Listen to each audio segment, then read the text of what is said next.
யூசுப் அலைஹிஸ்ஸலாமுடைய வரலாறு சில உரைக்காக கொஞ்ச நாளைக்கு முன்னாடி படிக்க வேண்டிய சூழல் வந்துச்சு. அந்த வரலாறு கொஞ்சம் திருப்பி பாருங்களேன். அவங்க வாழ்க்கையில பட்ட எல்லா கஷ்டங்களும் இல்லையா, அவங்க சகோதரர்களால தான் என்ன செய்யப்பட்டாங்க, கிணத்துல தூக்கி வீசப்பட்டாங்க. அவங்க சகோதரர்களால தான் ஒரு அற்ப கிரியத்துக்கு விலை பேசப்பட்டாங்க.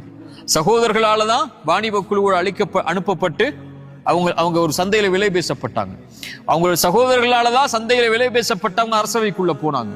அரசவைக்குள்ள போனதுக்கு அப்புறம் அந்த பெண்ணுடைய சூழ்ச்சி ஏற்படுது, சிறைச்சாலைக்கு வர்றாங்க. பல ஆண்டுகள் சிறைச்சாலை. ஒரு கனவுடைய விளக்கம் 2 பேருக்கு சொல்றாங்க, நினைவுபடுத்த சொல்றாங்க அரசர்ட்ட. அவர் மறந்துடுறாரு, ஷைத்தான் மறக்கடிச்சிடறான். இன்னும் பல ஆண்டுகள் சிறைச்சாலை.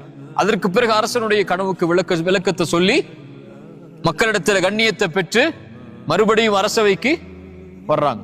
அத்துணை ஆண்டுகள் தந்தை அவங்க பிரிஞ்சுட்டாங்க, அத்துணை ஆண்டுகள் உறவுகளை பிரிஞ்சுட்டாங்க. எல்லா கண்ணியமும் எடுக்கப்பட்டுடுச்சு. ஒரு நபியை விலை பேசினாங்க சந்தையில், ஒரு நபி சிறைச்சாலைக்கு அனுப்பப்பட்டாங்க.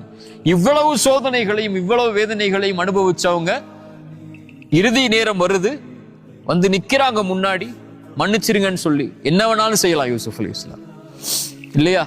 தன் ஒட்டுமொத்த வாழ்நாளையும் கேள்விக்குறியாக்கனவங்க முன்னாடி நிக்கிறாங்க.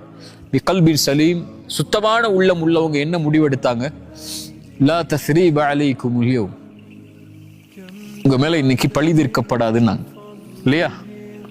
இல்லையா, அவங்க தந்தையுடைய உள்ளத்தை பாருங்க, யாக்கூப் அலைஹிஸ்ஸலாமுடைய உள்ளத்தை. அத்துணை செஞ்சதும் அவங்க பிள்ளைகள் தான் அவங்களுக்கு தெரியும், சகோதரர்கள் தான் தெரியும், அந்த யூசுஃபுடைய சகோதரர்கள் தான் சொல்லி அவங்க தந்தை இடத்துல வந்து கடைசி நேரத்துல எல்லாத்தையும் ஒத்துக்கிட்டு வந்து நிக்கிறாங்க, எங்களை மன்னிச்சிருங்கன்னு சொல்லி ஒரே வார்த்தை சொன்னாங்க, என் பிள்ளைகளே உங்களுக்காக அல்லாஹ்விடத்துல பாவ மன்னிப்பை கேட்பேன். நான் பிகல்பின் சலீம், சுத்தமான உள்ளம், அது வெறுப்பை சுமக்காது, அது குரோதங்களை சுமக்காது, அது விரக்தியை சுமக்காது, அது எதிர்ப்பை சுமக்காது, கோபங்களை சுமக்காது. ரசூலுல்லாஹி ஸல்லல்லாஹு அலைஹி வஸல்லம் உள்ளம், மக்காவுடைய வெற்றி, அவ்வளவு அவங்களுடைய வாழ்நாளுடைய எல்லா சோதனைகளுக்கும், கண்ணிய இழப்புக்கும், செல்வ இழப்புக்கும், உறவுகளுடைய பிரிவுக்கும் காரணம் யார்? மக்காவாசிகள்.